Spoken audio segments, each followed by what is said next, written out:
Welcome to your relationship checklist. I'm Michelle Ferris, and I'm just going to walk you through a few instructions.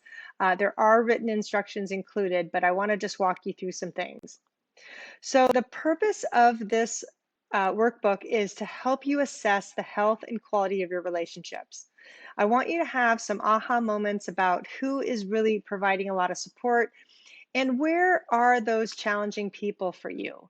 Because when we know the state of our relationships in an honest way, then we know what to fix.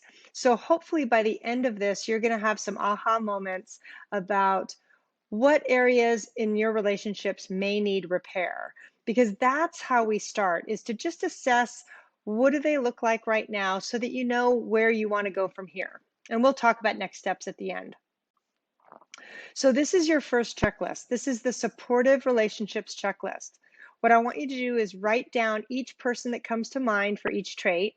You can have more than one person per line on any of the lists. And what I want you to do is notice how many people come up on this list.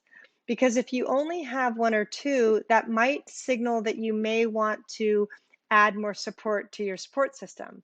Because what we don't want is we don't want to have just one person to be our primary support. We want to be able to have it spread out so that we don't get overly dependent on someone.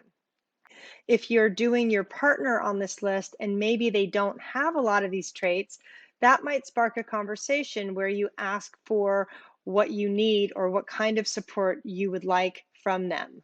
And then the next checklist is your challenging relationships checklist. These are the ones that show up that are challenging, painful traits. But I want you to just trust yourself that whoever comes to mind first, write their name down. Don't overthink this. Because part of what I want you to do is just look at, who are those people that are challenging for you?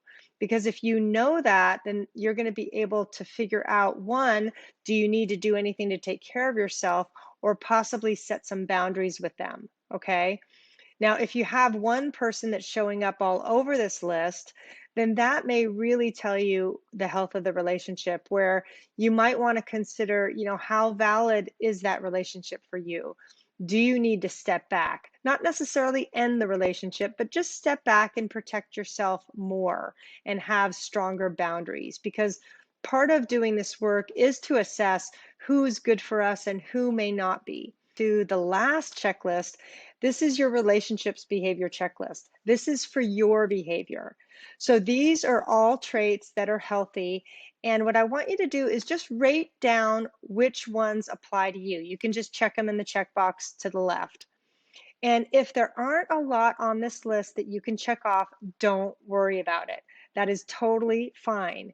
This is a tall order. But what I want you to do is see where your areas of growth are, okay? Because even when I've done this list, I can see where I fall short. And I don't use that to punish myself or feel bad. I use it as my next steps to growth. So, what's next for you? Part of what I want this to be for you is just get you thinking about what do you want to do next, because I'm guessing that you had a few aha moments about what areas you might need help with. So some common ones are self-trust. I know that for me, I did not trust myself for a long time in relationships. So what I did was I tended to blindly trust other people because I wanted to be liked. Now, when you can't trust yourself, though, you can't really assess the quality of your relationships because you don't trust your own perceptions. And in order to have healthy relationships, we have to be able to trust ourselves and to really honor our own intuition. Okay. Now, another area people need help in is setting boundaries. How do you know what your boundaries are? How do you set them? How do you really take care of yourself in relationships? Because that's what boundaries give us, is an ability to remove ourselves in certain situations and participate in other situations where we're totally fine. Another big one is managing emotions. Maybe anger gets in the way, or you tend to react and take things personally a lot. Those are really common pitfalls for people. So if you're needing help with those, that may be part of what you look at next. So what I want you to do is I want you to shoot me an email and let me know what you think your next steps are. So much for being here. Okay, bye.